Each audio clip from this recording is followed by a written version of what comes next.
വിശ്വാസ കാര്യങ്ങളിൽ നിനക്ക് എന്തെങ്കിലും പ്രതിസന്ധി ഉണ്ടോ? എന്നെ കുറിച്ചാണ്, നിന്നെ കുറിച്ചാണ്. അടുത്തിരിക്കുന്ന ആൾക്കൊന്ന് തട്ടിക്കൊണ്ട് പറഞ്ഞ് നിന്നെ കുറിച്ചാണ്. കൊള്ളാടാ, നിന്റെ വിശ്വാസം കൊള്ളാം. ഹല്ലേലൂയാ. ഞങ്ങൾ താമസിക്കുന്ന ഫ്ലാറ്റിന്റെ മുകളിൽ ഇതേ ബോംബ് ഇങ്ങനെ പോകുന്നു.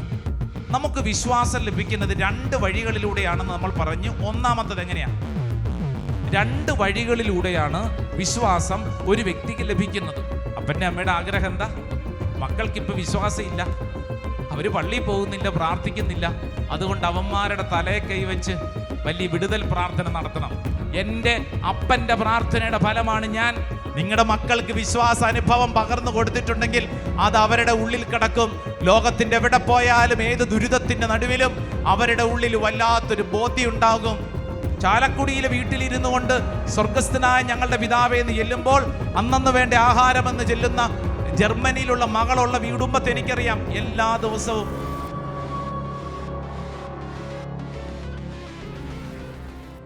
പ്രിയപ്പെട്ടവരെ, ഈ കാലഘട്ടത്തിൽ നമ്മൾ പല തരത്തിലുള്ള പ്രതിസന്ധികളെ കൈകാര്യം ചെയ്തുകൊണ്ടാണ് മുന്നോട്ട് നീങ്ങുന്നത്. ഇഷ്ടം പോലെ പ്രതിസന്ധികളുണ്ട്. പ്രത്യേകിച്ച് ഈ നാളുകളിലൊക്കെ യുദ്ധക്കെടുതിയുടെ പ്രതിസന്ധിയൊക്കെ നമ്മുടെയൊക്കെ ഒരുപക്ഷെ കുടുംബ അംഗങ്ങളിൽ ചിലരെങ്കിലുമൊക്കെ വിദേശത്തുള്ളവരൊക്കെ നന്നായിട്ട് അനുഭവിക്കുന്നുണ്ടാവും. യാത്രാ മാർഗങ്ങളിൽ തടസ്സം. കഴിഞ്ഞ ദിവസങ്ങളിലൊക്കെ വിദേശത്തുള്ള പ്രത്യേകിച്ച് ഗൾഫ് രാജ്യങ്ങളിലൊക്കെയുള്ള പല സഹോദരങ്ങളും അവരൊക്കെ ഫോൺ വിളിച്ച് പ്രാർത്ഥനാ സഹായം, അച്ഛാ ഞങ്ങളുടെ യാത്ര ഇനി മുടങ്ങും, ഇനി എന്താകും അച്ഛാ, ഞങ്ങൾ താമസിക്കുന്ന ഫ്ലാറ്റിൻ്റെ മുകളിൽ ഇതേ ബോംബ് ഇങ്ങനെ പോകുന്നു.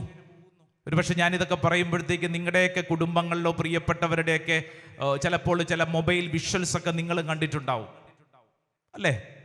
പ്രത്യേകിച്ച് 2 ദിവസം മുമ്പ് ഖത്തറിൽ രാത്രിയിൽ വലിയ മിസൈൽ ആക്രമണമൊക്കെ നടക്കുന്ന സമയത്ത് എൻ്റെ ചേച്ചി ഖത്തറിലുണ്ട്. അപ്പം ഞാൻ രാത്രി വിളിച്ചു. അപ്പോൾ എന്നോട് പറഞ്ഞു, ഞങ്ങളെല്ലാവരും കൂടെ ഞങ്ങൾ താമസിക്കുന്ന സ്ഥലത്തു നിന്നൊക്കെ പുറത്തു പോയി ഇപ്പോൾ ഒരു വെളിപ്രദേശത്ത് ഇങ്ങനെ അതായത് കെട്ടിടങ്ങളൊന്നും ഇല്ലാത്തൊരു സ്ഥലത്ത് ഇങ്ങനെ നിൽക്കുവാണ്, എന്തു സംഭവിക്കാം. അപ്പം ഞാൻ എൻ്റെ കൗതുകത്തിന് വേണ്ടി ചേച്ചിയോട് ചോദിച്ചു, ചേച്ചി സത്യം പറ, വീട്ടിൽ നിന്ന് ആ ഫ്ലാറ്റിൽ നിന്ന് ഇറങ്ങി ഓടിയപ്പോൾ ആ ഫ്ലാറ്റിൽ നിന്ന് എന്താണ് എടുത്തുകൊണ്ട് ഓടിയത്? എനിക്കറിയാനൊരു കൗതുകം. എന്തെടുത്തോണ്ടാണ്? അതായത് നമുക്ക് അത്രയും വിലപ്പെട്ടത് എന്തെങ്കിലും ഉണ്ടെങ്കിൽ അത് എടുത്തുകൊണ്ട് ഓടണ്ടേ? അങ്ങനെയല്ലേ വരേണ്ടത്? അപ്പോൾ എന്നോട് ചേച്ചി പറഞ്ഞത്, അതൊന്നും ചിന്തിക്കാൻ സമയമൊന്നും കിട്ടിയില്ല, പാസ്പോർട്ട് പോലും എടുത്തില്ല, മക്കൾ 2 പേരുണ്ട്, അവരേതോ വഴിക്ക് ഓടി, ഞാൻ ഏതോ വഴിക്ക് ഓടി. ആ വീട്ടിൽ നിന്ന് ഇറങ്ങിയപ്പോഴത്തേക്ക് അവർ താമസിക്കുന്ന ഫ്ലാറ്റിൻ്റെ 5ാം നിലയിൽ അവരിതൊന്നും ശ്രദ്ധിച്ചില്ല, ലിഫ്റ്റ് ഒന്നും വർക്ക് ചെയ്യുന്നില്ല, സ്റ്റെപ്പ് ഇറങ്ങി ഒരൊറ്റ ഓട്ടം ഓടി പുറത്തിറങ്ങി നിൽക്കുമ്പോഴാണ് അവരുടെ ഉള്ളിൽ ചിന്ത, പാസ്പോർട്ടെങ്കിലും എടുക്കായിരുന്നു, എങ്ങോട്ടെങ്കിലൊക്കെ ഓടി രക്ഷപ്പെടാമായിരുന്നു.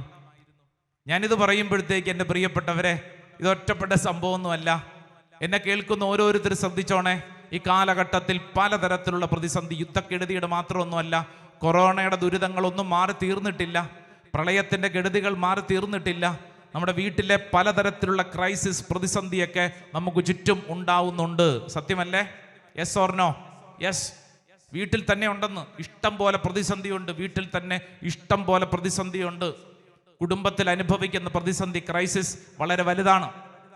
പലതരത്തിലുള്ള പ്രതിസന്ധികൾ അനുഭവിക്കുന്ന നമ്മുടെ മുമ്പിൽ ഇന്ന് ഈ അൾത്താര ചോദിക്കുന്ന ഒരു ചോദ്യം ഇതാണ്: നിന്റെ ജീവിതത്തിൽ വിശ്വാസ കാര്യങ്ങളിൽ നിനക്ക് എന്തെങ്കിലും പ്രതിസന്ധി ഉണ്ടോ? വിശ്വാസ കാര്യങ്ങളിൽ നിനക്ക് എന്തെങ്കിലും പ്രതിസന്ധി ഉണ്ടോ? ഉണ്ടോ? പലരും ചിരിക്കുവാണ്. വിശ്വാസപരമായ കാര്യങ്ങളിൽ നിനക്ക് എന്തെങ്കിലും പ്രതിസന്ധി ഉണ്ടോ? ഞാൻ ഈ അൾത്താര നിൽക്കുമ്പോൾ ഞാൻ എന്നോട് ചോദിക്കുന്ന ചോദ്യം, എൻ്റെ വിശ്വാസപരമായ കാര്യങ്ങളുടെ അവസ്ഥ എന്താണ്? പ്രിയപ്പെട്ടവരെ, പലതരത്തിലുള്ള പ്രതിസന്ധികളിലൂടെ കടന്നു പോകുമ്പോൾ ഒരു മനുഷ്യൻ്റെ ഉള്ളിലേക്ക് അതിശക്തമായിട്ട് കടന്നു ചെല്ലുന്ന ഒരു പ്രതിസന്ധിയാണ് വിശ്വാസപരമായ പ്രതിസന്ധി. കഴിഞ്ഞ ദിവസം ഒരു കുടുംബം, ഭാര്യയും ഭർത്താവ്, 2 ആൺകുട്ടികൾ, +2 പഠിക്കുന്ന മൂത്തവൻ, രണ്ടാമത്തവൻ 10ാം ക്ലാസ് കഴിഞ്ഞിരിക്കുന്നു. അപ്പൻ അമ്മ 2 പേരെയും കൊണ്ടുവന്നിട്ട് മുമ്പിലോട്ട് മാറ്റി നിർത്തിയിട്ട് എന്നോട് പറഞ്ഞു, അച്ഛാ ഇവന്മാരുടെ തലയ്ക്ക് പിടിച്ച് അന്നാവളം തളിച്ച് വെഞ്ചരിച്ച് പ്രാർത്ഥിക്കച്ചാ. ഞാൻ ചോദിച്ചു, എന്നാ പറ്റി? എന്നാ പറ്റാനാ അച്ഛാ? ഇപ്പൊ പള്ളിയിൽ പോക്കൊന്നും ഇല്ല, ഇപ്പൊ പ്രാർത്ഥനയൊന്നും ഇല്ലെന്ന്. മഹാ ഉഴപ്പാ അച്ഛ, ഉഴപ്പ്. എൻ്റെ അച്ഛാ, ദേ ഇവനുണ്ടല്ലോ 10ാം ക്ലാസ് വരെ അൾത്താര ശുശ്രൂഷയായിരുന്നു ഇടവകപ്പള്ളിയിൽ. ഇപ്പൊ പള്ളിയിൽ പോക്കൊന്നും ഇല്ലച്ചാ. അങ്ങോട്ട് എന്തെങ്കിലും പറയാൻ ചെന്ന് കഴിഞ്ഞാൽ കടിക്കാൻ വന്ന പോലെ ഇങ്ങോട്ട് വരുവാ. ഒരു കാര്യം പറയാൻ പറ്റത്തില്ല. അച്ഛാ, ഇവന്മാർ രണ്ടെണ്ണത്തിനുണ്ടല്ലോ, അച്ഛൻ ഈ പോട്ട ആശ്രമത്തെ നിർത്തിക്കോ, എന്നിട്ട് തിരിച്ച് വീട്ടിലോട്ട് വിടണ്ട, അച്ഛൻ്റെ കൂടെ ഇവിടെ നിർത്തിക്കോ, എന്നിട്ട് ഇവന്മാരുടെ വിശ്വാസ കാര്യങ്ങളിൽ ഒരു ബലം കൊടുത്തിട്ട് വേണം തിരിച്ചു വിടാൻ. ഇവന്മാർ ഇവിടെ നിർത്തിക്കോ. അപ്പൻ്റെ അമ്മയുടെ ആഗ്രഹം എന്താ? മക്കൾക്കിപ്പോൾ വിശ്വാസം ഇല്ല, അവര് പള്ളിയിൽ പോകുന്നില്ല, പ്രാർത്ഥിക്കുന്നില്ല, അതുകൊണ്ട് അവന്മാരുടെ തലയെ കൈവച്ച് വലിയ വിടുതൽ പ്രാർത്ഥന നടത്തണം.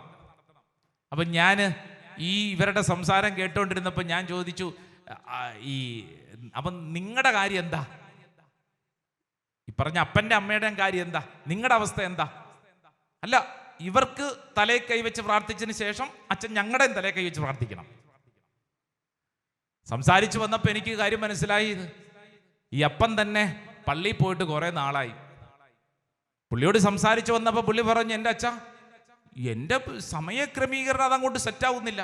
ഇവന്മാരങ്ങനെയാണ്, ഇവന്മാർ വീട്ടിൽ തന്നെ ഉണ്ടല്ലോ, എനിക്ക് ജോലിക്ക് പോകണ്ടേ, എനിക്കിങ്ങനെ പള്ളിയിലൊക്കെ പോയി അങ്ങനെയൊക്കെ നടക്കാൻ പറ്റത്തൊന്നുമില്ല. ഇവന്മാരങ്ങനെയല്ലല്ലോ, ഇവന്മാർ വീട്ടിൽ തന്നെ ഉണ്ടല്ലോ, ഇവർക്ക് പള്ളിയിൽ പോയിക്കൂടെ?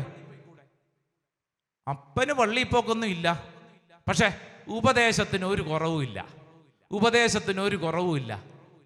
അപ്പൻ്റെ സങ്കടം ഈ മക്കൾക്ക് വിശ്വാസം ഇല്ലെന്ന്, പള്ളിയിൽ പോക്കില്ല, പ്രാർത്ഥനയില്ലെന്ന്. എൻ്റെ പ്രിയപ്പെട്ടവരെ, ഇത് ഒരൊറ്റപ്പെട്ട സംഭവമല്ല.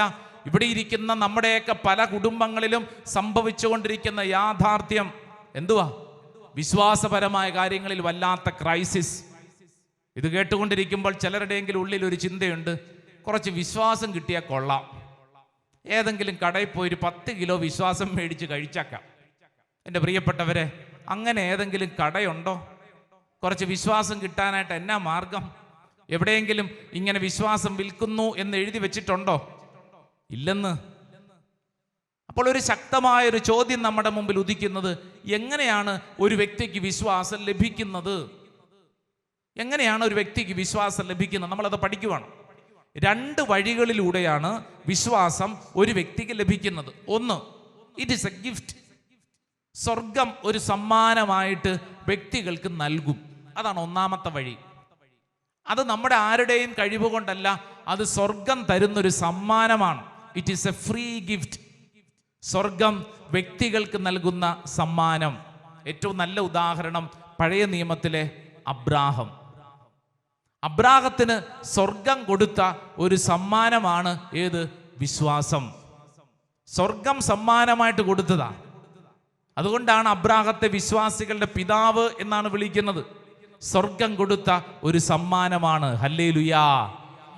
ബൈബിൾ ഒന്ന് എടുത്തേ, 1-2 വചനങ്ങളൊന്ന് വായിച്ച് പഠിക്കാം. റോമാക്കാർക്ക് ലേഖനം 4-ാം അധ്യായം അതിൻ്റെ 19 മുതൽ 22 വരെ നമ്മളൊന്ന് വായിക്കുവാണ്. Saint Paul's letter to Romans chapter 4 verse 19 onwards. 19 മുതൽ 22 വരെയുള്ള വചനം വായിക്കാം. 100 വയസ്സായ തന്റെ ശരീരം മൃതപ്രായമായിരിക്കുന്നെന്നും സാറായുടെ ഉദരം വന്ധ്യമാണെന്നും അറിയാമായിരുന്നിട്ടും അവന്റെ വിശ്വാസം ദുർബലമായില്ല. കണ്ടോ? അറിയാമായിരുന്നിട്ടും, ഇതൊക്കെ അറിയാം, പക്ഷെ അവന്റെ വിശ്വാസം ദുർബലമായില്ല. എന്നിട്ട് വായിച്ചു. വിശ്വാസമില്ലാത്തവനെ പോലെ ദൈവത്തിന്റെ വാഗ്ദാനത്തിനെതിരായി അവൻ ചിന്തിച്ചില്ല. അവൻ അങ്ങനെ ചിന്തിച്ചില്ലെന്ന് എതിർ ചിന്ത അവന്റെ തലയിൽ ഉണ്ടായിരുന്നില്ല. എന്നിട്ട് മറിച്ച് ദൈവത്തെ മഹത്വപ്പെടുത്തിക്കൊണ്ട് അവൻ വിശ്വാസത്താൽ ശക്തി പ്രാപിച്ചു. അടുത്ത വചനം 21-ാം വചനം. വാഗ്ദാനം നിറവേറ്റാൻ ദൈവത്തിന് കഴിയുമെന്ന് അവന് പൂർണ്ണ ബോധ്യമുണ്ടായിരുന്നു. അവന് പൂർണ്ണമായ ബോധ്യമുണ്ടായിരുന്നു. യെസ്. അടുത്ത വചനം 22. അതുകൊണ്ടാണ് അവന്റെ വിശ്വാസം അവന് നീതിയായി പരിഗണിക്കപ്പെട്ടത്. യെസ്, അതുകൊണ്ടാണ് അവന്റെ വിശ്വാസം അവന് നീതിയായി പരിഗണിക്കപ്പെട്ടത്. ഹല്ലേലൂയാ, ഹല്ലേലൂയാ. അടുത്ത വചനം കൂടെ ഒന്ന് വായിച്ചാലോ? 23-ാം വചനം കൂടെ ഒന്ന് വായിച്ചേ. അവന് അത് നീതിയായി പരിഗണിക്കപ്പെട്ടു എന്ന് എഴുതിയിരിക്കുന്നത് അവനെ സംബന്ധിച്ച് മാത്രമല്ല നമ്മെ സംബന്ധിച്ചു കൂടിയാണ്. ശ്രദ്ധിച്ചോ? ഇത് അവനെ സംബന്ധിച്ച് മാത്രമല്ല, ഇത് വായിച്ചുകൊണ്ടിരിക്കുന്ന കേട്ടുകൊണ്ടിരിക്കുന്ന ഓരോ വ്യക്തിയോടും പറയാണ്, ഇത് നിന്നെ സംബന്ധിച്ചും കൂടെയാണ്. ഹല്ലേലൂയാ. ഇപ്പൊ ഇത് വായിച്ചത് അബ്രാഹത്തെ കുറിച്ചാണ്. അബ്രാഹത്തെ കുറിച്ച് വായിച്ചുകൊണ്ടിരിക്കുമ്പോൾ റോമാക്കാർക്ക് എഴുതിയ ലേഖനത്തിൽ പൗലോസ് ശ്ലീഹ പറയാണ്, ഇത് അബ്രാഹത്തെ കുറിച്ച് മാത്രമല്ല, നിന്നെ കുറിച്ചും കൂടെയാണ്. ആരെ കുറിച്ചാണ്? എന്നെ കുറിച്ചാണ്, നിന്നെ കുറിച്ചാണ്. അടുത്തിരിക്കുന്ന ആൾക്കൊന്ന് തട്ടിക്കൊണ്ട് പറഞ്ഞ് നിന്നെ കുറിച്ചാണ് പറഞ്ഞു കൊടുക്ക്.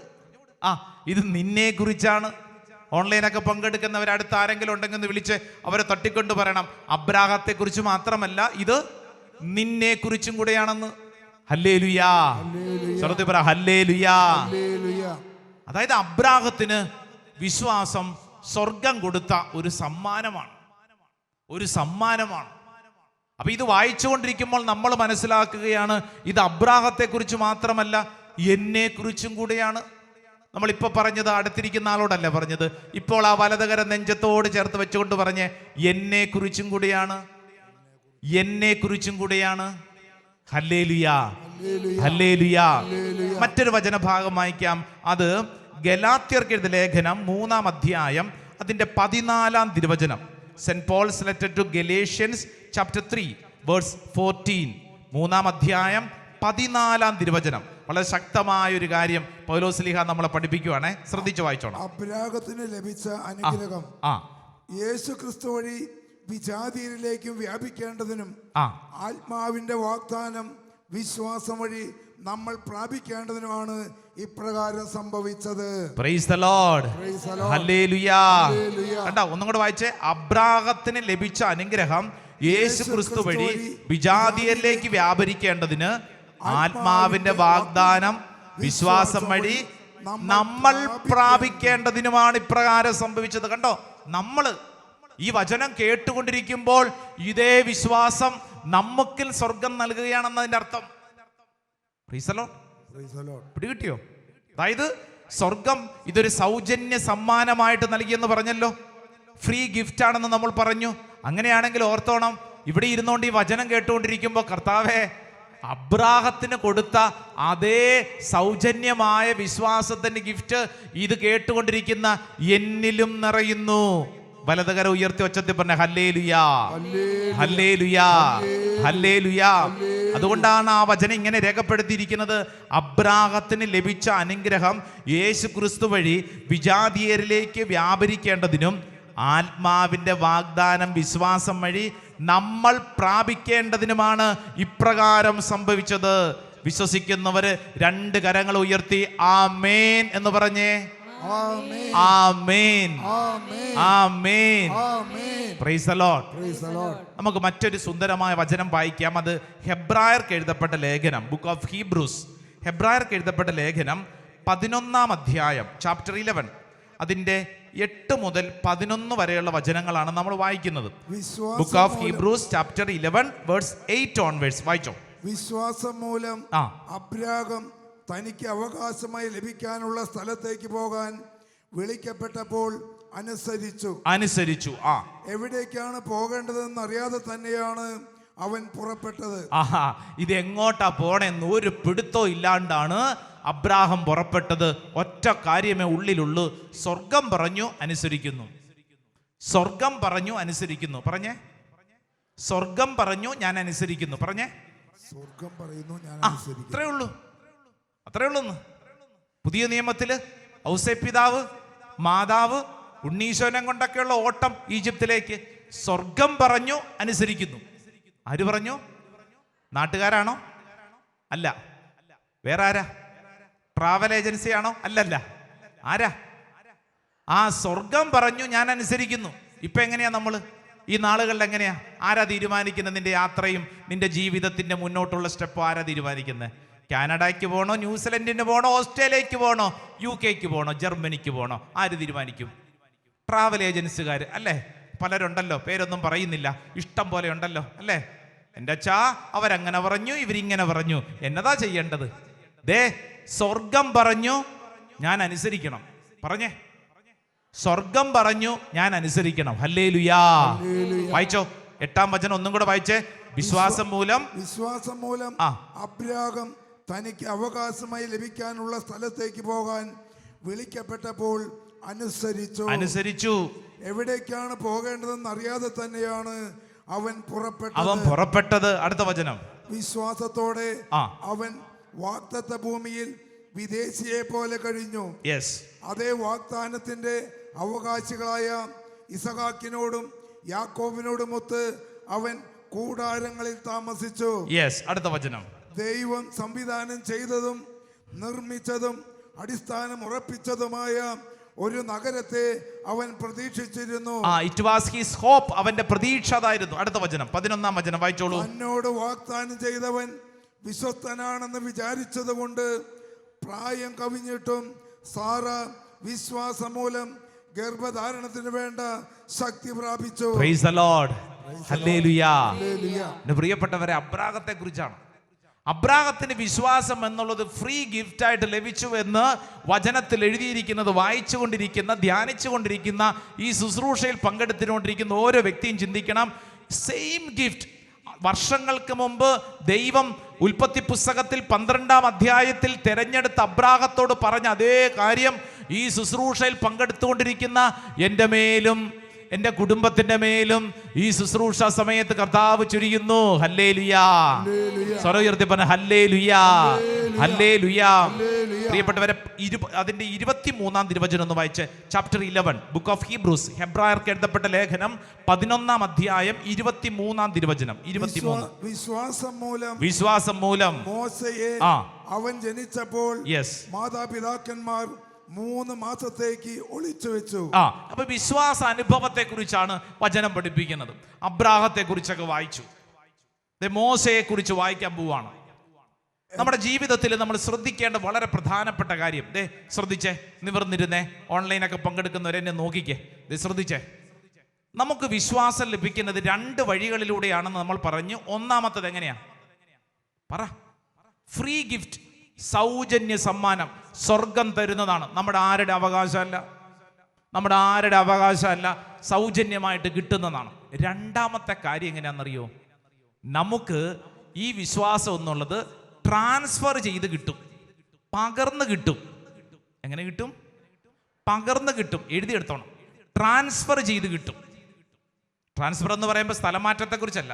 അതായത് ഒരു വ്യക്തിയിൽ നിന്നും മറ്റൊരു വ്യക്തിയിലേക്ക് പകർന്നു കിട്ടും. ഹല്ലേലൂയാ, ഹല്ലേലൂയാ.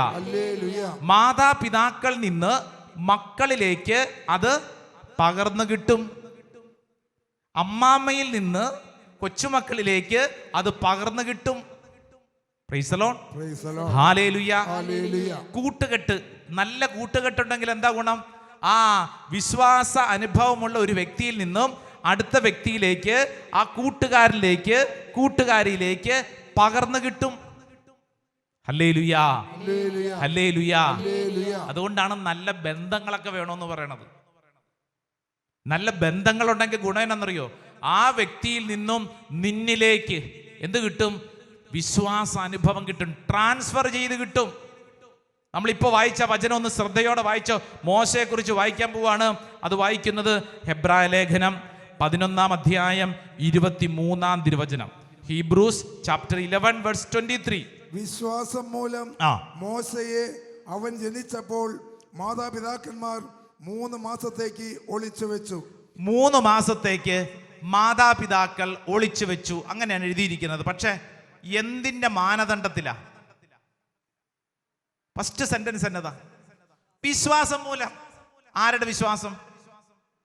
മാതാപിതാക്കളുടെ വിശ്വാസം. പേരൻസ്, മാതാപിതാക്കളുടെ വിശ്വാസമാണ് മകനിലേക്ക്, മകളിലോട്ട് കടന്നു ചെല്ലുന്നത്. അബ്രാഹത്തിന് ലഭിച്ച വിശ്വാസം ആരിലേക്ക് കടന്നു ചെന്നു? ഇസഹാക്കിലേക്ക് കടന്നു ചെന്നു. അബ്രാഹത്തിന്റെ വിശ്വാസം അല്ലേ? മോറിയ മലയിലേക്കുള്ള യാത്രയൊക്കെ നമുക്കറിയാലോ.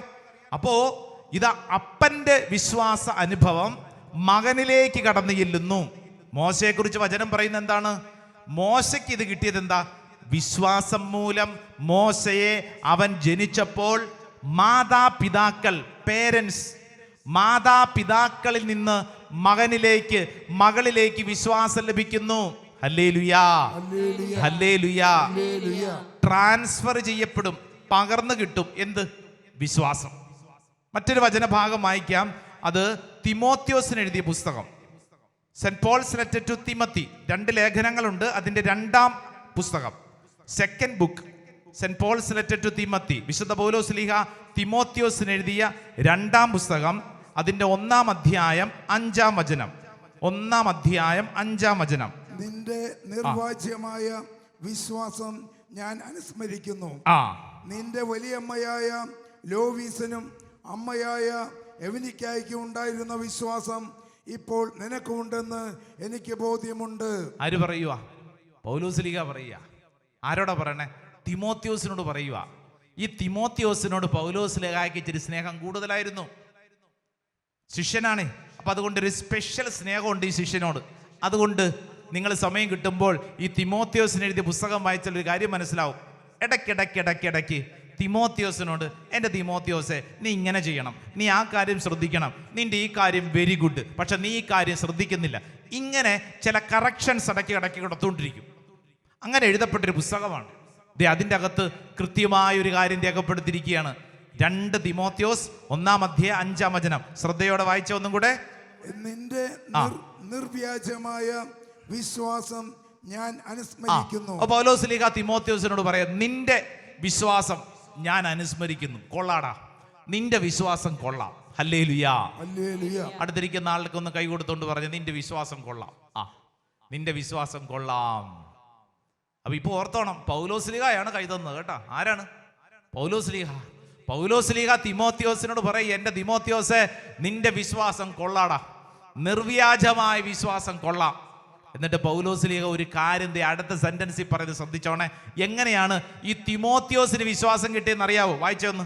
നിന്റെ വലിയമ്മയായ ലോവീസിനും, നിന്റെ വലിയമ്മയായ ലോവീസിനും അമ്മയായ എവനിക്കായ്ക്കും ഉണ്ടായിരുന്ന വിശ്വാസം ഇപ്പോൾ നിനക്കും ഉണ്ടെന്ന് എനിക്ക് ബോധ്യമുണ്ട്. പിടികിട്ടിയോ? എന്താ പറഞ്ഞേ? എടാ തിമോത്തിയോസേ, നിന്റെ വലിയമ്മയ്ക്കുണ്ടായിരുന്ന വിശ്വാസം, നിന്റെ അമ്മയ്ക്കുണ്ടായിരുന്ന വിശ്വാസം ഇപ്പോൾ നിനക്ക് ഉണ്ടെന്ന് എനിക്കറിയാം.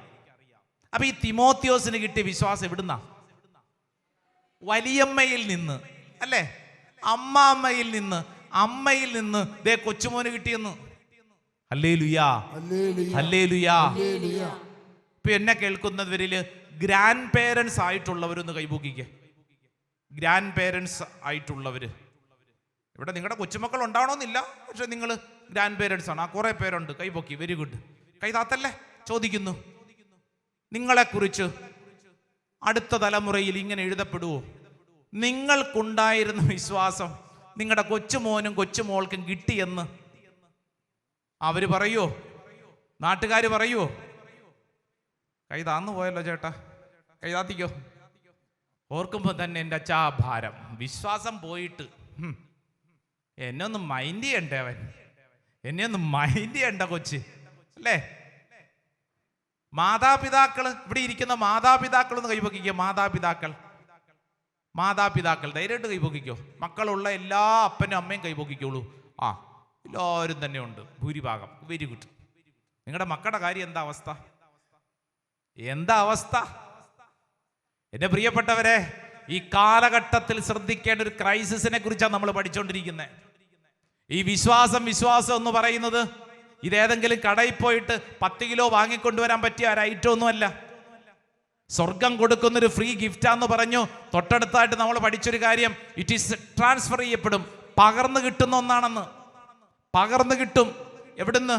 തലമുറയായിട്ട് പകർന്നു കിട്ടും.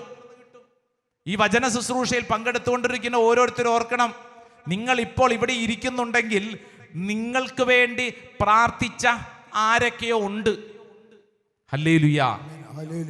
നിങ്ങളുടെ ഇന്നത്തെ വിശ്വാസം നിങ്ങൾക്ക് കിട്ടിയത് ആരിൽ നിന്നാണെന്നൊന്ന് ചിന്തിച്ചു നോക്കിക്കേ.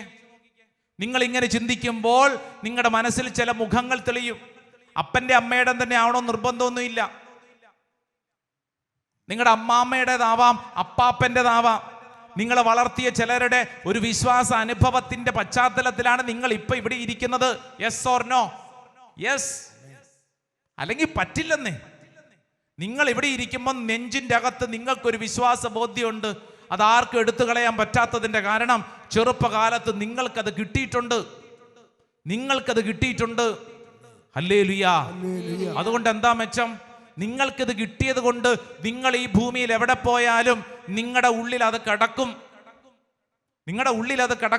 നിങ്ങൾ ഇവിടെ നിന്ന് ഡൽഹി പോയാലും, ബോംബെയിൽ പോയാലും, ഗൾഫിൽ പോയാലും, ഓസ്ട്രേലിയയിൽ പോയാലും നിങ്ങളുടെ ഉള്ളിൽ അതുണ്ടാകും. അതുകൊണ്ട് എന്ത് ചെയ്യും? നിങ്ങൾ എവിടെ ചെന്ന് കഴിഞ്ഞാലും ഇത് ഉള്ളിലുള്ളത് കൊണ്ട് വൈകുന്നേരം ആകുമ്പോഴത്തേക്ക് ഒരു കൊന്ത ചെല്ലും. എവിടെ പോയാലും അവിടെ ചെന്ന് കഴിയുമ്പോഴത്തേക്ക് അവിടെ അടുത്ത് പള്ളിയുണ്ടോ എന്ന് നോക്ക്, പരിശുദ്ധ കുർബാനയിൽ പങ്കെടുക്കും. നിങ്ങളുടെ ഉള്ളിലുള്ളത് കൊണ്ട്. ഇതില്ലെങ്കിലോ? എൻ്റെ പ്രിയപ്പെട്ടവരെ, ഈ കാലഘട്ടത്തിൽ നിങ്ങളുടെ മക്കളെ കുറിച്ചൊക്കെ നിങ്ങൾ പരാതി പറയുമ്പോൾ നിങ്ങൾ ശ്രദ്ധിക്കേണ്ട കാര്യം, 10ാം ക്ലാസ്സും +2 കഴിഞ്ഞ് ഡിഗ്രിയും കഴിഞ്ഞൊക്കെ ഇവിടുന്ന് ജർമ്മനിക്ക്, ഓസ്ട്രേലിയക്ക്, ന്യൂസിലൻഡിൽ, UK-ക്കൊക്കെ പറഞ്ഞു വിടുമല്ലോ. കൊള്ളാം, നല്ല കാര്യം. പോണം, യാത്ര ചെയ്യണം, ജീവിതം മെച്ചപ്പെടുത്തണം. എൻ്റെ ഒരു ചോദ്യം, അതുങ്ങളുടെ ഉള്ളിൽ ഈ വിശ്വാസം ഉണ്ടോ? ഈ വിശ്വാസ അനുഭവം ഒരു കനൽ പോലെ ഉണ്ടെങ്കിൽ മാത്രമേ അവർ ചെല്ലുന്ന ഇടങ്ങളിൽ അവർ പ്രാർത്ഥിക്കുകയുള്ളൂ. ഇല്ലെങ്കിൽ അമ്മയെ തൃപ്തിപ്പെടുത്താൻ വേണ്ടി, അമ്മേ ഞാൻ പള്ളിയിൽ പോകുന്നു. ഏത് പള്ളി? എവിടെ പള്ളി? ഫോണിൽ കൂടെ പറച്ചിൽ മാത്രം ഉണ്ടാവുള്ളൂ. ഉള്ളിലുണ്ടെങ്കിലുണ്ടല്ലോ, ഈ ഭൂമിയിൽ എവിടെ പോയാലും ഉള്ളിൻ്റെ ഉള്ളിൽ ദൈവമേ എന്നൊരു വിളി ഉണ്ടാവും. ഉണ്ടാവണം. അതിന് ട്രാൻസ്ഫർ ചെയ്ത് കൊടുക്കണം. മാതാപിതാക്കളിൽ നിന്ന് മക്കളിലേക്ക് കിട്ടണം, അമ്മാമ്മയിൽ നിന്ന് കൊച്ചുമക്കളിലേക്ക് കിട്ടണം, ട്രാൻസ്ഫർ ചെയ്യപ്പെടണം. ഈ കാലഘട്ടത്തിൽ മാതാപിതാക്കളെ, എൻ്റെ പ്രിയപ്പെട്ടവരെ, ഈ വചന ശുശ്രൂഷയിൽ പങ്കെടുക്കുമ്പോൾ ശ്രദ്ധിക്കണം, നിന്നിൽ നിന്ന് വിശ്വാസം അടുത്ത തലമുറയ്ക്ക് കിട്ടുന്നുണ്ടോ? ഹല്ലേലൂയാ. കുടുംബത്തിലെ കുടുംബ പ്രാർത്ഥന സമയത്ത് അപ്പൻ മാറി വടക്കോട്ട് നോക്കി ഇരുന്നിട്ട് മകനോട് പറയുന്നു, മുട്ടുകുത്തി കൊന്ത ചെല്ലടാ. അവൻ മുട്ടുകുത്തുന്നതിന് മുമ്പ് നോക്കും അപ്പൻ എങ്ങനെ ഇരിക്കുന്നു. വടക്കോട്ട് നോക്കി കാറ്റും കൊണ്ടുകൊണ്ടിരിക്കുന്നു. പിന്നെ ഞാൻ എന്തിനാ മുട്ടുകുത്തുന്നേ? അവൻ മുട്ടുകുത്തണമെങ്കിൽ അപ്പൻ മുട്ടുകുത്തി കൈകൂപ്പി കാണിച്ചു കൊടുക്കണം. രാവിലെ പള്ളിയിൽ പോകാനായിട്ട് അപ്പൻ കിടന്നുകൊണ്ട് കട്ടിലേക്ക് കിടക്കുന്ന മകനെ തള്ളിയിട്ട് പള്ളി പോടാ. ഇന്നത്തെ കാലം മാറി. മക്കള് അപ്പനെ പറയും, തന്ത വൈബ് കൈ വെച്ചാൽ മതി, തള്ള വൈബ് കൈ വെച്ചാൽ മതി എന്ന് മക്കൾ പറയും. അപ്പം മക്കളോട് പോടാന്ന് പറഞ്ഞാൽ മക്കൾ തിരിച്ചു പറയും, താൻ പോടാന്ന് പറയും. അതാ കാലം. അതിന് പകരം അപ്പൻ എഴുന്നേറ്റ് വാടാ എന്ന് പറഞ്ഞാൽ കൂടെ വരുമെന്ന്. അല്ലാതെ പോടാന്ന് പറഞ്ഞു കഴിഞ്ഞാൽ അങ്ങനെ പോകത്തൊന്നുമില്ല. നമ്മളെ കണ്ടുകൊണ്ടാണ് മറ്റുള്ളവർ പഠിക്കുന്നത്. ഹല്ലേലൂയാ. അടുത്തിരിക്കുന്ന ആളോട് പറഞ്ഞ്, നിന്നെ കണ്ടാണ് അടുത്ത തലമുറ പഠിക്കുന്നത്. പറഞ്ഞു കൊടുത്തോ? നിന്നെ കണ്ടുകൊണ്ടാണ് അടുത്ത തലമുറ പഠിക്കുന്നത്. ശ്രദ്ധിക്കണം. ഇപ്പൊ ഇവിടെ ഇരിക്കുന്ന ഇരിപ്പ് ആര് കാണുന്നുണ്ട്? അടുത്ത തലമുറ ഉണ്ടെന്ന്. നമ്മളെ കണ്ടുകൊണ്ടാണ് അടുത്ത തലമുറ പഠിക്കുന്നത്. നമ്മുടെ നടപ്പും നിപ്പും പരുവും ഒക്കെ കണ്ടുകൊണ്ടാണ് അടുത്ത തലമുറ പഠിക്കുന്നത്. കുഞ്ഞുണ്ടാക്കുമ്പോഴത്തേക്ക് പറയത്തില്ലേ, അയ്യോ നിന്റെ കണ്ണ്, എൻ്റെ മൂക്ക്, അയ്യോ അല്ലേ? ഭാര്യയും ഭർത്താവും കൂടെ പറയും. കുറച്ചും കൂടെ കഴിയുമ്പോഴോ, കുട്ടിയുടെ സ്വഭാവ രീതികൾ മാറി തുടങ്ങുമ്പോഴോ, ഇത് എവിടുന്ന് കിട്ടി, ഇതിൻ്റെ ഈ സ്വഭാവം എവിടുന്നാ കിട്ടിയെന്ന് അല്ലേ? 8ാം ക്ലാസ്സിൽ പഠിക്കുന്ന മകളെയും കൊണ്ട് അമ്മ വന്നിരിക്കുക. അച്ഛാ, വാ തുറന്ന ചീത്ത വാക്കേ പറയൂ. എവിടുന്ന് പഠിച്ചാവോ ഈ സാധനം? മകളെ കുറിച്ച് അമ്മയുടെ കമന്റ്, എവിടുന്ന് പഠിച്ചാവോ ഈ സാധനം? ഓ അച്ഛാ, ബന്ധിച്ച് പ്രാർത്ഥിക്കുക. ഞാൻ പറഞ്ഞു പ്രാർത്ഥിക്കാൻ ചേച്ചി. അന്നാം വെള്ളം ഊറാലാക്കിയിട്ടോണ്ട് വന്ന സമയത്ത് ഞാൻ കൊച്ചിനെ നോക്കി, അമ്മയെ നോക്കി, കൊച്ചിനെ നോക്കി. 2 തവണ നോക്കി കഴിഞ്ഞപ്പോഴത്തേക്ക് ചേച്ചി നേരെ മുമ്പിൽ വന്നിട്ട് പറഞ്ഞു, അച്ഛാ എൻ്റെ തലയിലും ഇച്ചിരി അന്നാം വെള്ളം ഒഴിച്ചോക്കണേ. മനസ്സിലായോ? ഈ 8ാം ക്ലാസ്സിൽ പഠിക്കുന്ന ഈ സാധനം എന്ന് പറഞ്ഞ ഈ കുട്ടിക്ക്, ഈ പെങ്കൊച്ചിന് എവിടെ നിന്നാണ് ചീത്ത വാക്ക് പറയാൻ ലൈസൻസ് കിട്ടിയത്, പഠിച്ചത്? അമ്മയുടെ വായിൽ നിന്നാണെന്ന്. നമ്മൾ പറയുന്ന ഓരോ വാക്കുകളും ഇതുങ്ങൾ ഗ്രാസ്പ് ചെയ്യും, തലയ്ക്കകത്തോട്ട് കയറ്റും. നിങ്ങളെപ്പോലെ തന്നെയാണെന്ന്. സംശയം ഉണ്ടെങ്കിൽ വീട്ടിൽ ചെന്നിട്ട് മാറിയിരുന്ന് നോക്കണം, എൻ്റെ മകൾ എങ്ങനെ നടക്കുന്നു. വീട്ടിലൊക്കെ നടക്കുന്നത് എങ്ങനെയാ നടക്കുന്നത്? ആരെപ്പോലെ നടക്കുന്നു? നിങ്ങളെപ്പോലെ തന്നെ. അല്ലേ? ചില സമയത്ത് നിങ്ങൾ പറയത്തില്ല, അയ്യോ ഇവന്റെ ദേഷ്യം എവിടുന്നാണാവോ? എവിടുന്നാ? ആകാശത്ത് നിന്ന് പൊട്ടിമുളച്ചൊന്നുമല്ല, നമ്മുടെ മക്കളല്ലേ, നമ്മുടെ ആരുടെയൊക്കെയോ സ്വഭാവ രീതികളാണെന്ന്. അതായത് വിശ്വാസ അനുഭവത്തിന്റെ കാര്യം ഇങ്ങനെ തന്നെ. ഇതെങ്ങനെയാണ് ട്രാൻസ്ഫർ ചെയ്യപ്പെടും? പകർന്നു കിട്ടും. ഞാനിവിടെ നിന്ന് ഈ വിഷയത്തെക്കുറിച്ച് ഇത്ര ആധികാരികമായിട്ട് പറയാൻ, ഞാനെന്നൊരു വൈദികനായിട്ട് 20 വർഷമായി. ഞാൻ ഈ അൾത്താര നിൽക്കുമ്പോൾ ഞാൻ എന്നും കാണുന്ന എൻ്റെ മാതാപിതാക്കളുടെ മുഖം. എൻ്റെ അപ്പൻ എല്ലാ ദിവസവും പരിശുദ്ധ കുർബാനയിൽ പങ്കെടുത്തിരുന്ന അപ്പൻ. 25 വർഷം എൻ്റെ അപ്പൻ മരിച്ചിട്ട്. ചെറുപ്പത്തിൽ ഞാൻ കണ്ടിട്ടുള്ള എൻ്റെ അപ്പനെ കുറിച്ചുള്ള ഏക ചിത്രം എന്നും അതിരാവിലെ വെള്ളമുണ്ടും വെള്ള ഷർട്ടും എടുത്ത് പള്ളിയിലേക്ക് പോകുന്ന അപ്പൻ. പള്ളിയുടെ മുൻവശത്ത് നിന്ന് കരങ്ങൾ ഉയർത്തിപ്പിടിച്ച് സ്വർഗസ്ഥനായ പിതാവേ എന്നൊക്കെ ചൊല്ലുന്ന എൻ്റെ അപ്പൻ്റെ മുഖം എൻ്റെ മുമ്പിൽ തെളിഞ്ഞു നിൽപ്പുണ്ട്. കാരണം എൻ്റെ അപ്പൻ്റെ പ്രാർത്ഥനയുടെ ഫലമാണ് ഞാൻ. എൻ്റെ അമ്മ ഏകദേശം 4 വർഷത്തോളം കിടപ്പിലായിരുന്നു. 2 വർഷം മുമ്പ് മരിച്ചു. ഈ 4 വർഷത്തോളം കിടപ്പിലായിരുന്ന അവസരത്തിൽ ഞാൻ ഈ അമ്മയുടെ അടുക്കൽ വന്ന് പലപ്പോഴും ഇരുന്നു കൊണ്ട് ഞാൻ ഭാരപ്പെട്ടിട്ടുണ്ട്. എന്നാൽ ആ കിടപ്പിനിടയിലും ഞാൻ എന്നും കണ്ടൊരു കാര്യം, ആ കിടപ്പിനിടയിലും ഒരു ചെറു പുഞ്ചിരിയോടുകൂടെ കിടക്കുന്ന അമ്മ, കയ്യിലെപ്പോഴും ജപമാലയുണ്ട്. ഇന്ന് വരെ ജീവിതത്തിൽ ഈ അമ്മ കിടപ്പിലായതിൻ്റെ ജീവിതത്തിൻ്റെ ഒരു ഭാരവും ആ വായിന്ന് വീണ് ഞാൻ കേട്ടിട്ടില്ല. അടുത്ത് ചെന്നിരിക്കുമ്പോൾ തമാശയൊക്കെ പറഞ്ഞ് നമ്മളെ ചിരിപ്പിക്കുന്ന അമ്മ എന്ന് പറഞ്ഞു കഴിഞ്ഞാൽ അതെങ്ങനെ കിട്ടും? അവരുടെ ജീവിതത്തിൽ അവർ ചൊല്ലിയ ജപമാലയും പ്രാർത്ഥിച്ചതിൻ്റെ മെച്ചമാണ്. ചെറുപ്പത്തിലൊക്കെ വീട്ടിലെ കുടുംബ പ്രാർത്ഥന സമയത്ത് ഞങ്ങൾ 7 മക്കളുണ്ട്. മക്കള് അവിടെ വന്ന് ഒരുമിച്ച് മുട്ടുകുത്തണം, പ്രാർത്ഥിക്കണം. ഉള്ളവര് എല്ലാവരും ഉണ്ടാവണമെന്നില്ല. 7 മക്കൾ 7ാമനാണ്. അപ്പൊ അതുകൊണ്ട് തലമുറ അങ്ങോട്ട് മാറിയേ. ഉള്ളവര് വീട്ടില് ഞാൻ ഓർക്കുന്നുണ്ട്, ചേച്ചിമാരൊക്കെ ആയിട്ട് മുട്ടുകുത്തണം, മുട്ടുകുത്തി ജപമാല ചൊല്ലണം. ഓർമ്മയുണ്ടോ? പല വീടുകളിലും കുടുംബ പ്രാർത്ഥന സമയത്ത് ഒരു പ്രാർത്ഥന പായ എന്ന് പറഞ്ഞ മൂലയിൽ ഒരു പാ ചുരുട്ടി വെച്ചിട്ടുണ്ട്. അതെടുത്തോണ്ട് വന്നിട്ട് അങ്ങോട്ട് വിരിക്കും. എന്നിട്ട് അവിടെയാണ് അങ്ങോട്ട് മുട്ടുകുത്തുന്നത്. ഇപ്പൊ വല്ലതും ഉണ്ടോ പ്രാർത്ഥനപ്പാ? എവിടെ? ഇപ്പൊ അച്ഛാ ഞങ്ങൾ ഓരോരുത്തരും ഓരോ മുറി ഇരുന്നാ പ്രാർത്ഥിക്കുന്ന, അല്ലേ? ഓരോരുത്തർ സോഫയിലായി കസേരയിലായി ഓരോ കോർണറിൽ അങ്ങോട്ട് ഇരിക്കും. ജീവിതത്തില് ചെറുപ്പത്തിൽ കിട്ടിയ മെച്ചം എന്താണെന്നറിയോ? ഈ അപ്പന്റെ അമ്മയുടെ നന്മയാ. കുടുംബ പ്രാർത്ഥന, കുടുംബത്തിൽ പ്രാർത്ഥിച്ചില്ലെങ്കിൽ കഞ്ഞിയില്ല. പട്ടിണി കിടന്നോ? പട്ടിണി കിടക്കാൻ പറ്റാത്തതുകൊണ്ട് പ്രാർത്ഥിക്കും, നമ്മൾ പ്രാർത്ഥിച്ചു പോകും. അങ്ങനെ വളർന്നത് കൊണ്ട് ഉള്ളിൻ്റെ ഉള്ളൊരു തീക്കനലുണ്ട്. എന്തുവാ? വിശ്വാസത്തിൻ്റെ കനല്. പകർന്നു കിട്ടണം. ഞാനിത് പറഞ്ഞുകൊണ്ടിരിക്കുമ്പോൾ ആരെയും കുറ്റപ്പെടുത്താനും വിഷമിപ്പിക്കാനുമല്ല, സ്വയം ചിന്തിക്കണം. നിന്റെ മക്കളെക്കുറിച്ചും നിങ്ങളുടെ സഹോദരങ്ങളെക്കുറിച്ചും നിങ്ങളെക്കുറിച്ചും നിങ്ങൾ വ്യാകുലപ്പെടുമ്പോൾ നമ്മുടെ വിശ്വാസം നമ്മൾ പകർന്നു കൊടുക്കാൻ കൊടുക്കുന്നുണ്ടോ? Hallelujah, hallelujah. ഫ്രെഡറിക് നീഷെ എന്ന് പറയുന്ന ഒരു തത്വചിന്തകനുണ്ട്. കേട്ടിട്ടുണ്ടോ എന്ന് അറിഞ്ഞുകൂടാ, ഒരു പക്ഷേ കുറെ അധികം പേരെങ്കിലും കേട്ടിട്ടുണ്ടാവും. നീഷയുടെ പ്രിൻസിപ്പിൾ എന്താണെന്നറിയാവോ? ദൈവം മരിച്ചു, ദൈവമില്ല. അദ്ദേഹം ഒത്തിരിയേറെ ഗ്രന്ഥങ്ങൾ എഴുതിയിട്ടുണ്ട്. എത്തയിസ്റ്റാണ്, ദൈവമില്ല, നിരീശ്വരവാദി. ഇദ്ദേഹത്തെ കുറിച്ച് വായിച്ചു പഠിച്ചു വരുമ്പോൾ ഇദ്ദേഹത്തിന്റെ ബാല്യകാല അനുഭവങ്ങളെ കുറിച്ച് രേഖപ്പെടുത്തിയിട്ടുണ്ട്. ചെറുപ്പത്തിൽ വളരുമ്പോൾ അപ്പന്റെ ക്രൂരമായ മർദ്ദനങ്ങൾക്ക് വിധേയപ്പെട്ടാണ് ഈ മകൻ ജനിച്ചു വളർന്നത്. ഇവന് സന്തോഷത്തിന്റെ ഒരു ബാല്യകാലമില്ല. അപ്പൻ എപ്പോഴും ക്രൂരമായിട്ട് പെരുമാറും. അപ്പൻ എന്ന് കേൾക്കുമ്പോൾ ഈ മനുഷ്യന് ചെറുപ്പത്തിൽ തന്നെ വല്ലാത്ത വിഷമാണ്. അപ്പൻ ദേഷ്യമാണ്.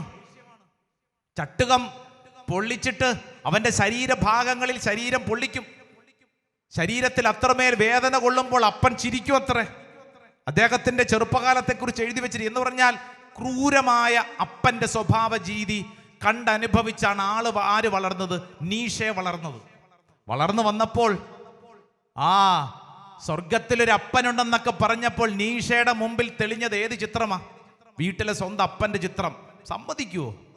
വീട്ടിൽ സഹിച്ചത് പോരാഞ്ഞിട്ടാണ് ഇനി സ്വർഗത്തിലൊരപ്പൻ. അയ്യോ, ഈ സ്വർഗത്തിൽ അപ്പനെ താങ്ങാൻ പറ്റൂല. ഇങ്ങനെ ഒരു ദൈവമില്ല, ഇങ്ങനെ ഒരു അപ്പനില്ല. അയാൾ ആവർത്തിച്ച് എഴുതി പഠിപ്പിച്ചു, ഇങ്ങനെ ഒരു സ്വർഗത്തിൽ അപ്പനില്ല. കാരണം വീട്ടിൽ നിന്ന് കിട്ടിയ അനുഭവമാണ്. കൊച്ചുത്രേസ്യ പുണ്യവതി അറിയോ?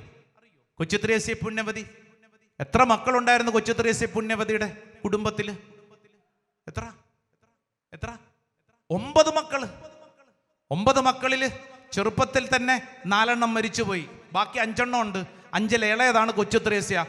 5 എണ്ണവും കന്യാസ്ത്രീമാരായി. ഇളയത് കൊച്ചു ത്രേസ്യ പുണ്യവതിയൊക്കെ വളർന്ന് അധിക വയസ്സെത്തുന്നതിന് മുമ്പ് ചെറുപ്പത്തിൽ തന്നെ കൊച്ചു ത്രേസ്യയുടെ അമ്മ മരിച്ചുപോയി. അപ്പനാ വളർത്തിയത് സ്നേഹം കൊടുത്ത് വിശ്വാസ കാര്യങ്ങളെ പഠിപ്പിച്ചുകൊണ്ടാണ് കൊച്ചു ത്രേസ്യ പുണ്യവതിയെ വളർത്തിയത്. വളർന്നു വന്നപ്പോൾ സ്വർഗത്തിലൊരു അപ്പനുണ്ടെന്ന് ബോധ്യം വന്നപ്പോൾ ഈ കൊച്ചു ത്രേസ്യ പുണ്യവതി എഴുതി വെച്ചു. നവമാലികയൊക്കെ എഴുതിയ കൊച്ചു ത്രേസ്യ സുന്ദരമായിട്ട് എഴുതി വെച്ചു, യോ സ്വർഗത്തിലൊരു അപ്പനുണ്ടോ? ഈ ഭൂമിയിൽ ഒരു അപ്പന്റെ സ്നേഹം കണ്ടും കേട്ടും വളർന്ന കൊച്ചു ത്രേസ്യ പറഞ്ഞു, ഈ ഭൂമിയിൽ എൻ്റെ അപ്പൻ ഇത്രയും സ്നേഹം ഉണ്ടെങ്കിൽ സ്വർഗത്തിൽ എൻ്റെ അപ്പൻ എന്നെ എത്തോളം സ്നേഹിക്കും. മനസ്സിലാവണുണ്ടോ? കിട്ടിയതാണെന്ന്. വീട്ടിൽ കിട്ടിയതാണ് ജീവിതത്തിൽ പകർത്തിയത്. വീട്ടിൽ കിട്ടിയത്. അതുകൊണ്ട് കൊച്ചു ത്രേസ്യ പുണ്യവതിയുടെ മാതാപിതാക്കളും വിശുദ്ധരായി. ജൂലൈ മാസം 12-ാം തീയതി അവരുടെ തിരുനാള. 2 പേരും വിശുദ്ധരായി. 5 പേരും സഹോദരങ്ങൾ കന്യാസ്ത്രീമാര്. എന്ന് പറഞ്ഞാൽ നമ്മൾ വിചാരിക്കുന്ന പോലെ അത്ര സുഖകരമായ ബാല്യകാലമൊന്നുമല്ല. കുടുംബത്തിന്റെ ദുഃഖവും ഭാരവും. കുഞ്ഞുങ്ങൾ 4 എണ്ണം മരിച്ചു. മരണവും വേദനയും കഷ്ടപ്പാടും ദാരിദ്ര്യവും എല്ലാത്തിൻ്റെ നടുവില് ഈ കൊച്ചു ത്രേസ്യയുടെ ഉള്ളിൽ കിട്ടിയ വിശ്വാസം. എൻ്റെ പ്രിയപ്പെട്ടവരെ, ഈ കാലഘട്ടത്തിൽ നമ്മൾ ശ്രദ്ധിക്കേണ്ട കാര്യം, നിന്നിലൂടെ നിന്റെ തലമുറയ്ക്ക് നിന്റെ മക്കൾക്ക് കിട്ടേണ്ടത് വിശ്വാസ അനുഭവമാണ്. എന്നെ കേൾക്കുന്ന മാതാപിതാക്കൾ നിങ്ങൾ ശ്രദ്ധിക്കണം. നിങ്ങളുടെ മക്കൾക്ക് വേണ്ടി നിങ്ങൾ കോടിക്കണക്കിന് രൂപ ബാങ്കിലിട്ട് സമ്പാദിച്ചാലും, നിങ്ങൾ അവർക്ക് വേണ്ടി എത്രത്തോളം സ്വത്ത് മണ്ണൊക്കെ പിടിച്ചു വെച്ചിട്ടുണ്ടെങ്കിലും, പാരമ്പര്യമായിട്ട് എത്ര സ്വത്ത് കിട്ടിയിട്ടുണ്ടെങ്കിലും കാര്യമൊന്നുമില്ല. അതെവിടെ വേണമെങ്കിലും എങ്ങനെ വേണമെങ്കിലും നഷ്ടപ്പെടാം. എന്നാൽ നിങ്ങളുടെ മക്കൾക്ക് വിശ്വാസ അനുഭവം പകർന്നു കൊടുത്തിട്ടുണ്ടെങ്കിൽ അത് അവരുടെ ഉള്ളിൽ കിടക്കും. ലോകത്തിൻ്റെ എവിടെ പോയാലും ഏത് ദുരിതത്തിൻ്റെ നടുവിലും അവരുടെ ഉള്ളിൽ വല്ലാത്തൊരു ബോധ്യം ഉണ്ടാകും. ഒരിക്കലും നഷ്ടപ്പെടാത്തൊരു അനുഭവം അവരുടെ ഉള്ളിൽ കിട്ടും. വലതുകര ഉയർത്തി പറഞ്ഞ ഹല്ലേലൂയാ, ഹല്ലേലൂയാ, ഹല്ലേലൂയാ. ഈ കാലഘട്ടത്തിൽ എൻ്റെ പ്രിയപ്പെട്ടവരെ, പലതരത്തിലുള്ള ക്രൈസിസിലൂടെ കടന്നു പോകുമ്പോൾ ഈ ക്രൈസിസ് മറക്കല്ലേ. ഇത് നമ്മുടെ കുടുംബത്തിൽ അടുത്ത തലമുറയ്ക്കുള്ള നമ്മുടെ സമ്മാനമാണ്.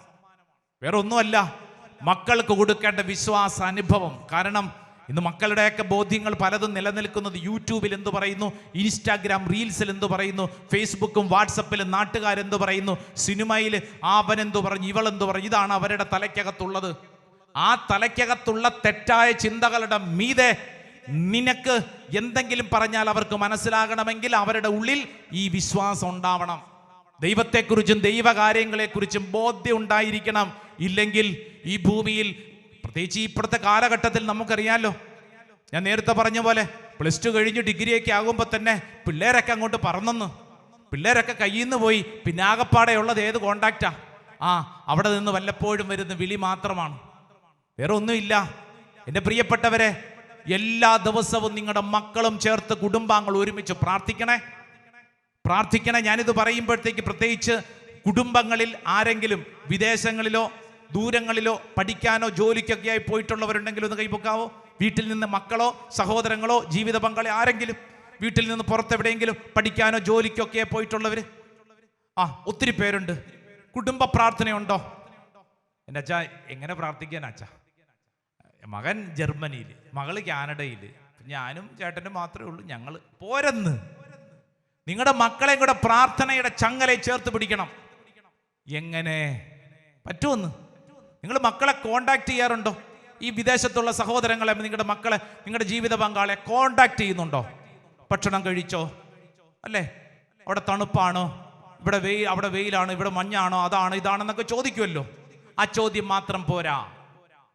അവരോടുകൂടെ എല്ലാ ദിവസവും ഒരു ജപമാല 10 നന്മ നിറഞ്ഞ മറിയമെങ്കിലും ചെല്ലണം. എനിക്കറിയാം, ചാലക്കുടിയിലെ വീട്ടിലിരുന്നു കൊണ്ട് സ്വർഗസ്ഥനായ ഞങ്ങളുടെ പിതാവേ എന്ന് ചെല്ലുമ്പോൾ അന്നന്ന് വേണ്ട ആഹാരമെന്ന് ചെല്ലുന്ന ജർമ്മനിയിലുള്ള മകളുള്ള കുടുംബത്തെ എനിക്കറിയാം. എല്ലാ ദിവസവും 10 നന്മ നിറഞ്ഞ മറിയമെങ്കിലും അവരൊരുമിച്ച് ചെല്ലും. അതെങ്ങനെ? മക്കളോട് പറയണം, ഇല്ലെങ്കിൽ വിദേശത്തുള്ള നിങ്ങളുടെ സഹോദരങ്ങളോട് ആരോടെങ്കിലും പറയണം, നമുക്ക് ഒരുമിച്ചൊന്ന് പ്രാർത്ഥിക്കണം. വാട്സപ്പോ ഫേസ്ബുക്കോ ഇൻസ്റ്റാഗ്രാമോ ഏത് സോഷ്യൽ മീഡിയ വഴിയെങ്കിലും നിങ്ങൾ കോണ്ടാക്റ്റ് ഉണ്ടല്ലോ. അങ്ങനെയാണെങ്കിൽ അത് പ്രാർത്ഥനയ്ക്ക് വേണ്ടി ഉപയോഗിച്ചുകൂടെ? നിങ്ങൾ സ്വാഭാവികമായി ഈ കാര്യത്തെക്കുറിച്ച് നിങ്ങളുടെ പ്രിയപ്പെട്ടവരോട് പറയുമ്പോൾ അവരാദ്യം പറയാൻ പോകുന്ന കാര്യം എന്താണെന്നറിയാവോ? അവർക്ക് അത്ര വലിയ താല്പര്യമൊന്നും വരാൻ സാധ്യതയില്ല. അവർ പറയും, നിങ്ങൾ എന്നാ പൊട്ടത്തരേ പറയണേ, നമ്മുടെ രണ്ടുപേരുടെ സമയം അങ്ങ് ചേരുന്നില്ലല്ലോ. ഇന്ത്യയിൽ പകലാണെങ്കിൽ ഞങ്ങൾ രാത്രിയിലല്ലേ, ഞങ്ങൾ സമയ വ്യത്യാസം ഉണ്ടല്ലോ. അപ്പൊ നമ്മൾ എന്തു പറയും? എന്നാ പിന്നെ വേണ്ട, അങ്ങനെ പറയരുത്. മറിച്ച് എന്ത് പറയണം? എൻ്റെ മകനെ, എൻ്റെ മകളെ, എൻ്റെ സഹോദര സഹോദരി, കുഴപ്പമില്ല, നിങ്ങളുടെ സമയം എപ്പോഴാണോ അപ്പം ഞങ്ങൾ റെഡി.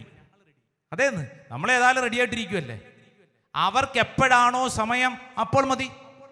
നിങ്ങളുടെ സമയം, നിങ്ങൾ ജോലിക്ക് വേണ്ടി പോകുമ്പോൾ അല്ലെങ്കിൽ നിങ്ങൾ ഏതെങ്കിലും കാര്യം, നിങ്ങൾക്ക് എപ്പോഴാണോ 24 മണിക്കൂറുള്ള ഒരു ദിവസത്തെ ഏതെങ്കിലും ഒരു സമയത്ത് ഒരു 10 നന്മ നിറഞ്ഞ മറിയം ചെല്ലാനായിട്ട് ഏതെങ്കിലും ഒരു സമയം ഉണ്ടാവട്ടെ. ആ സമയത്ത് വിളിച്ചോ, ഞങ്ങൾ റെഡി. നമ്മുടെ ഇച്ചിരി ഉറക്കം പോകുമായിരിക്കും, പോയിക്കോട്ടെ, പിന്നെ പകൽ കിടന്ന് ഉറങ്ങിക്കോ, എന്നാലും കുഴപ്പമില്ല. നമുക്കുള്ള അവരുടെ സമയത്ത് നമ്മുടെ ഇച്ചിരി ത്യാഗം ഏറ്റെടുത്ത് അവരോടൊരുമിച്ച് കൊന്ത ചെല്ലാൻ ഒരു 10 നന്മ നിറഞ്ഞ മറിയമെങ്കിലും ജപമാല ചൊല്ലി ഈ പറഞ്ഞ് വിശ്വാസം ട്രാൻസ്ഫർ ചെയ്ത് കൊടുക്കണം. ഇവിടെ നിന്ന് വേറെ ഇവിടുന്ന് പൈസ ട്രാൻസ്ഫർ ചെയ്ത് കൊടുക്കാൻ വേണ്ടിയിട്ടല്ല. സമ്പത്തെന്ന് പറയുന്നത് നമ്മുടെ വിശ്വാസ അനുഭവമാണ്. ഇത് കൊടുത്താൽ അത് അവരുടെ ഉള്ളിൽ കിടക്കും. കുടുംബം ഒരുമിച്ചുള്ളൊരു ബലമുണ്ടാകും. അടുത്ത തലമുറയ്ക്ക് നിങ്ങളുടെ സമ്മാനമാണിത്. വലതുകരം ഉയർത്തി ഒച്ചത്തിൽ പറഞ്ഞ ഹല്ലേലൂയാ, ഹല്ലേലൂയാ. എൻ്റെ പ്രിയപ്പെട്ടവരെ, ഇത് കേട്ടുകൊണ്ടിരുന്നപ്പോൾ ദൈവത്തിൻ്റെ ആത്മാവ് ഓരോരുത്തരോട് സംസാരിക്കുകയാണ്. ഓരോ കാര്യങ്ങളാണ് സംസാരിക്കുന്നത്. ചില കാര്യങ്ങളിൽ ശ്രദ്ധ ചെലുത്തണം, ചില കാര്യങ്ങളിൽ ചില കറക്ഷൻസ് ആവശ്യമുണ്ടെന്ന് പരിശുദ്ധാത്മാവ് ഓരോരുത്തരോടും പറയുകയാണ്. പറഞ്ഞുകൊണ്ടിരിക്കുന്ന എന്നോടും പറയുകയാണ്, ഞാനും ശ്രദ്ധിക്കണം, നിങ്ങളും ശ്രദ്ധിക്കണം. കാരണം നമ്മളിലൂടെ വേണം വിശ്വാസാനുഭവം അടുത്ത തലമുറയ്ക്ക് പകർന്നു കിട്ടാൻ. അതിന് നമുക്കൊരു ഉത്തരവാദിത്വമുണ്ട്. എഴുന്നേറ്റ് നിന്നേ, എല്ലാവരും എഴുന്നേറ്റ് നിന്നേ. 2 കരങ്ങൾ സ്വർഗത്തിലേക്ക് നന്നായിട്ടൊന്ന് ഉയർത്തിപ്പിടിച്ചാലോ, നന്നായിട്ടൊന്ന് നിവർത്തി ഉയർത്തിപ്പിടിച്ചേ.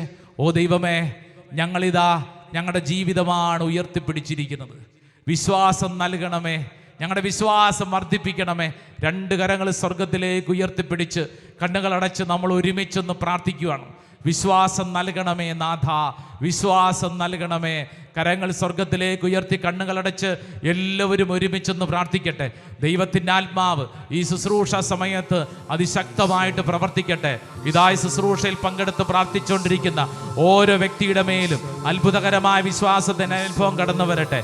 ഏതെങ്കിലും തരത്തിലുള്ള വിശ്വാസ വഴികളിൽ തകർച്ചകളും ദുരിതങ്ങളും തെറ്റിദ്ധാരണകളും സംഭവിക്കപ്പെട്ടിട്ടുണ്ടെങ്കിൽ യേശുവിൻ്റെ അത്ഭുതകരമായ ശക്തി ഈ സമയത്ത് സൗഖ്യപ്പെടുത്തട്ടെ. കരങ്ങൾ ഉയർത്തി നമുക്കൊന്ന് സ്തുതിച്ച് പ്രാർത്ഥിക്കുക. ഹല്ലേലൂയാ, ഹല്ലേലൂയാ. ഓ ദൈവമേ, ഞങ്ങൾ വിശ്വസിച്ച് പ്രാർത്ഥിക്കുന്നു. ദൈവജനത്തിന്റെ മേൽ അഭിഷേകത്തിന്റെ ശക്തി വെളിപ്പെടട്ടെ.